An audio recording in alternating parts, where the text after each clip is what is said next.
In the smartphone market, Apple is the only name I would consider to be an aspirational brand. People don't want iPhones, they desire one. But at the same time, the popularity and dexterity of Android flagships have reduced the appeal of the iPhone. With the launch of the iPhone 11, this is the first time that Apple is acknowledging that it's facing hate from brands like OnePlus and Samsung. And hence, this is probably why the iPhone 11 was priced cheaper than its predecessor, the iPhone XR. The 11 offers a better camera setup, a more powerful processor, and improved waterproofing. But how do these changes translate into real-world usage? Well, let's find out in a full review of the iPhone 11.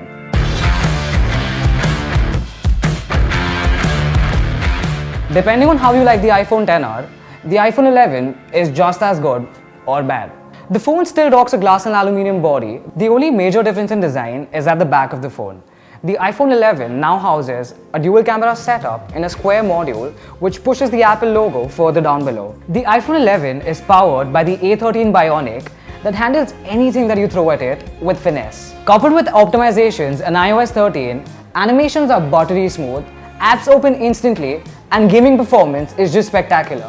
The only gripe I had with the performance of the iPhone 11 was memory management. But more than the hardware, I think the software is to be blamed out here. New iterations of iOS tend to be a bit buggy, and this is something I hope Apple fixes over time. I still don't understand how Apple decided to include a 720p LCD panel on a flagship in 2019. Okay, I agree that this is the best LCD panel I've ever seen on a smartphone. But coming from the OnePlus 7 Pro that has minimal bezels and a Quad HD AMOLED display, the viewing experience on the iPhone 11 is just subpar for me. What's even worse is that the iPhone 11 can't take advantage of one of the best features of iOS 13, the dark mode. The LCD panel doesn't offer deep blacks, and it also doesn't save on battery when using the dark mode. With the brightness of up to 625 nits, the iPhone 11 doesn't do a great job in being legible in direct sunlight. Let's dive right into the cameras. The single shooter on the iPhone XR has now binary fissioned into a dual camera setup. The second camera is now a 12 megapixel ultra-wide sensor, which adds a whole lot of variety to the images that you can take from the iPhone 11. All three lenses on the phone, including the front camera, now support 4K 60fps, which is a sweet deal. The iPhone 11 takes crisp shots, has accurate color reproduction, and offers excellent dynamic range in still images. Even the ultra-wide camera on the iPhone 11 matches the primary sensor in terms of color reproduction and dynamic range. This is great because you can seamlessly switch between both the sensors without having to worry about getting two drastically different looking shots. One key area where iPhones lacked until now was night mode. But with the iPhone 11 series, Apple has finally included a dedicated night mode for taking better shots in the night. The portrait mode on the iPhone 11 now also supports objects and pictures. But in my usage, I found edge recognition to be quite weak. It quite frequently blurred my ear off or missed blurring the space between two people. Finally, let's get to videos now.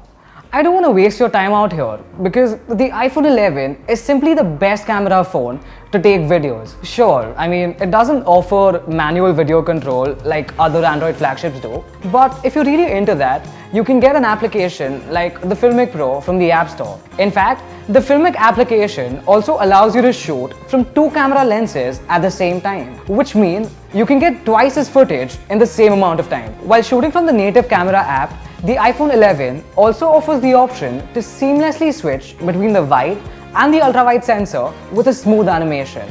Even while zooming in, the iPhone 11 does an excellent job of doing it smoothly without any stutters. Talking about zooming, the phone also supports audio zoom that hones in on the sound that's coming from the object to which the camera is pointed at. The ultra-wide sensor on the iPhone 11 also supports optical image stabilization, which does an excellent job at capturing stable videos. Combining a highly efficient processor, a 720p LCD panel, and a highly optimized operating system, the iPhone 11 is a marathon runner when it comes to battery. On no occasion did I manage to kill the phone despite of using it heavily. I would estimate about 6 to 6.5 hours of screen on time, but there are two major complaints that I have with the phone. First, the USB Type-C port that is now a norm in the industry is still not there on the iPhone that uses a Lightning port. Second, Apple being Apple, it only bundles a 5-watt charger with the phone, even though the phone supports up to 18-watt fast charging. So if you're looking to buy the iPhone 11, I would strongly recommend that you buy an Apple certified 18-watt charger.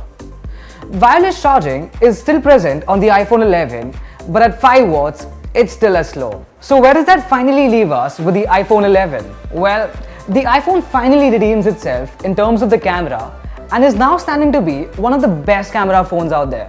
This alone is the biggest advantage of the iPhone 11 when compared to the iPhone XR that it's replacing. Everything else is still pretty much the same. So if you're looking for a new iPhone, the iPhone 11 is definitely a huge upgrade, especially if you're coming from an older phone like the iPhone 8. If you like this video and are looking for more such content, make sure to subscribe to our channel and leave a like down below. Until next time, it's Prasham Parekh signing on behalf of Mashable India.